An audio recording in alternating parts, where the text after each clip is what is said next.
Real estate investor sentiments went from "I have no idea where the market is going" to now "it's definitely going to fall. When is the best time to get a deal?" I think this is a big change, and this clarity is actually giving investors more confidence again. The bad news is this. Yes, prices are probably going to go down before they go back up, and we are in the same boat as real estate investors ourselves.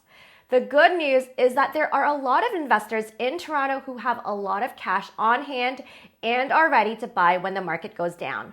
This makes me optimistic that the Toronto real estate market will have good support.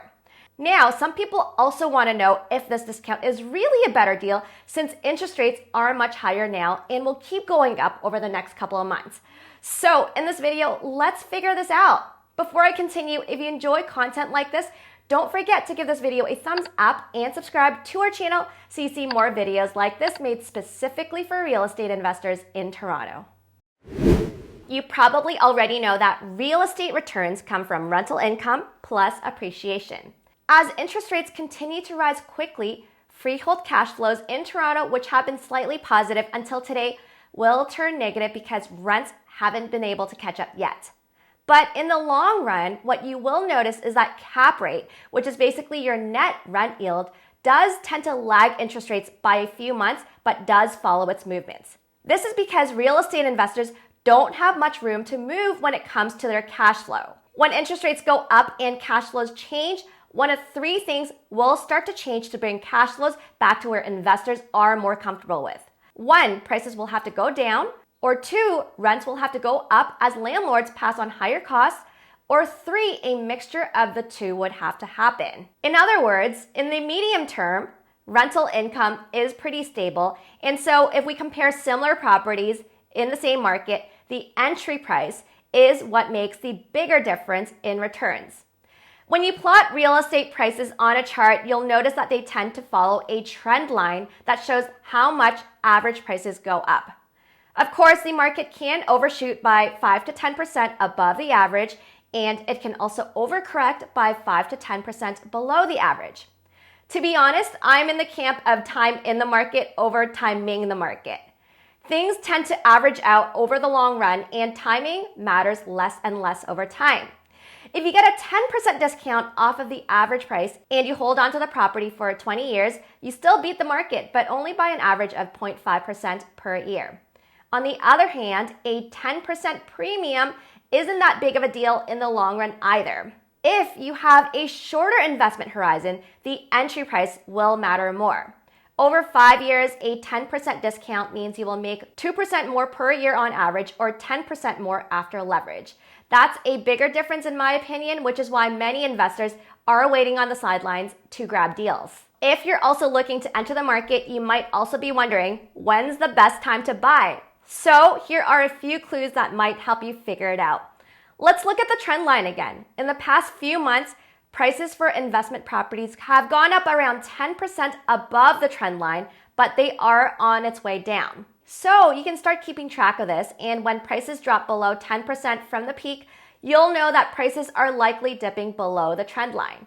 Cash flows are the second thing to keep an eye on. I've already said that investors have a certain tolerance for cash flows that doesn't change much. If interest rates go up by another 1%, cash flows will start going negative.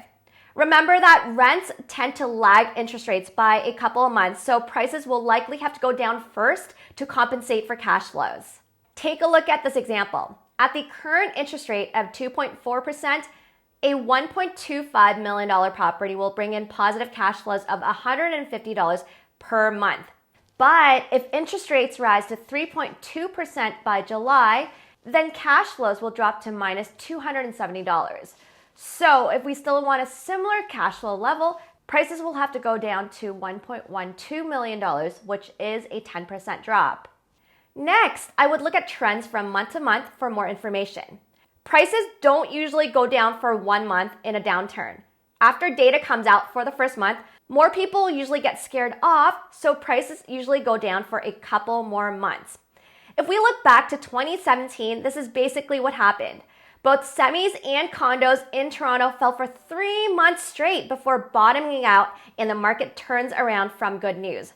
For example, demand returns as people come back from summer vacation, Universities opening up again, so more renters come back and rents start coming up.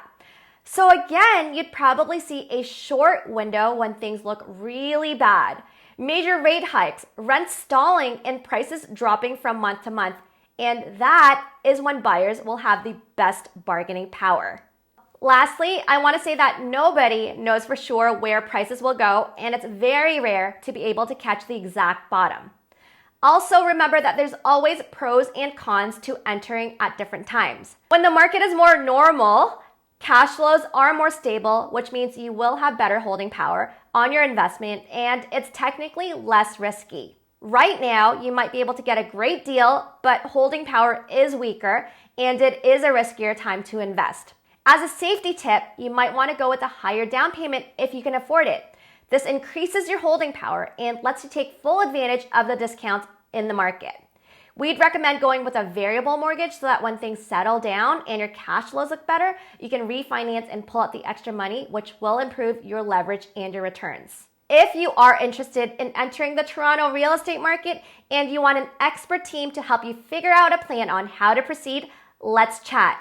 We can take a look at your requirements and preferences and then match you up with the best investment property that fits your needs.